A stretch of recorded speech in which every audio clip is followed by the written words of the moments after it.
we need God in our life, in our marriage.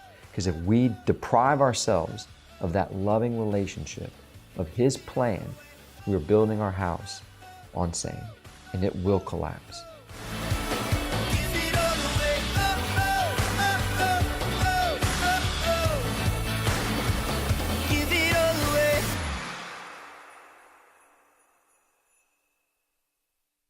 Love never fails, right? I remember that was one of our in the readings for our wedding was 1 Corinthians chapter 13, and love never fails. It doesn't give up, right? And the thing about that is that if we need to realize, but like, back to the point of you saying, what do I yeah, give up, get out while the getting is good. Yeah, if you're giving up, then you're not loving. Yeah, before you get married, read this. Yeah, like, right, because what we see love is never gives up. Right. I mean, we see when we're married, in our at the beginning of even our vows, we think of the good times, riches. We think of all the good stuff because we're feeling the good stuff right now. We're happy. We're excited. We're gonna go on a honeymoon. This is like, I've been waiting for this moment, and this is so exciting. But what we need to be reminded of is that we need to say, when we come to the altar and we say we're going to be with each other for the rest of our life and commit to those vows, those promises that we say, those promises that we make in marriage, that we promise to love, right? That love is never going to fail. That means that if there's a sickness, if there's heaven, even if there's a infidelity, right? Whatever could come across in a relationship, that love is greater than all of that.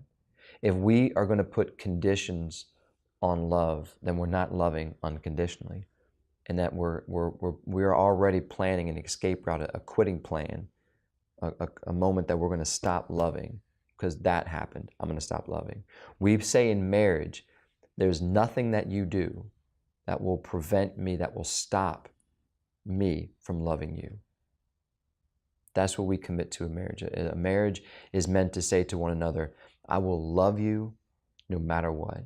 I will love you in good times. And think of all those good times. Write on a piece of paper all the things that you think would be great times, like the birth of our first child, the birth of every child or whatever, going on vacation together, anniversaries, Christmas together, Lord willing, down the road, holding hands in a rocker, gray hair, wrinkles and all. Like that sunset at Key West, right? Like all of those are all good times. I'm going to love you in those good times. Now think of bad times. What does bad mean? Bad means lying. Bad means sickness. Bad means affairs. Bad means, think of all of it. Think of all those things. And if you're not sick parents, sick children, all of those things. Think of all those things that could be going on, that could be bad, that will go on, right? We pray that they don't, right? We hope and we pray, but if they do, Jesus says in this world, you will have trouble. Yeah, exactly. But His grace is sufficient. But His grace is sufficient. So that means that, and we can say it, here's the thing. You look at that list of all the bad things you could write down and say, I will still love, I will still love, I will still love, I will still love, I will still love with God's grace. I will still love with God's grace. But it goes back to, it's not me loving. Yeah. I can't love. Right. It's letting God love through you. I mean, that's important. Like Saint Bernard said, don't be channels of God's grace. Let's say channels of God's love, letting God's love pour through me onto the world, right? But he says channels dry up. He says we need to be reservoirs. So we're this holding tank that's overflowing because we're filled, and in abundance of the love that God has poured out in our hearts, then we can love those rightly. And that's the only way that through that vision, through that union with God, giving us the grace and the love, that we can commit to loving God and loving anybody else in good times and in bad, in sickness and in health. We need those graces. We need that relationship. And it's the times where we separate ourselves from that loving relationship with God that we find all of the burdens, all the challenges in married life as burdens too hard to bear. But Christ says, take my yoke upon you and learn from me. right? My yoke is easy, my burden is light.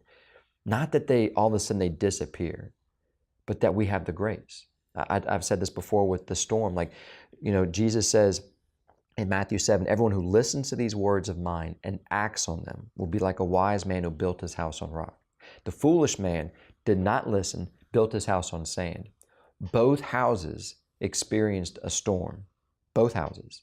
The one that listened and acted wasn't exempt from the storm. Both houses got the storm.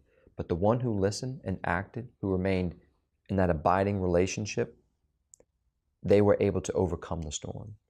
And the other one was overcome by the storm.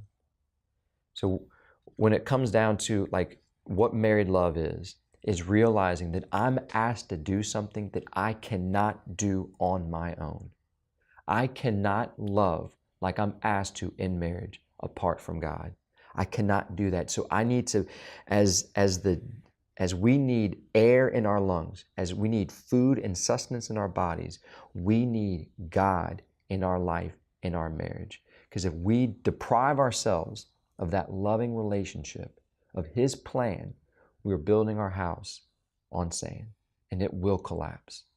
And that's what we see. We see houses thinking that we can work so much on the exterior, on the things that are seen, and try to find the best entertainment, the best features, the best tables and chairs and walls and paint and portraits and all these things we can decorate the house with. But we fail to recognize the importance of the foundation that's going to give us the strength, that's going to hold up those walls no matter what comes our way.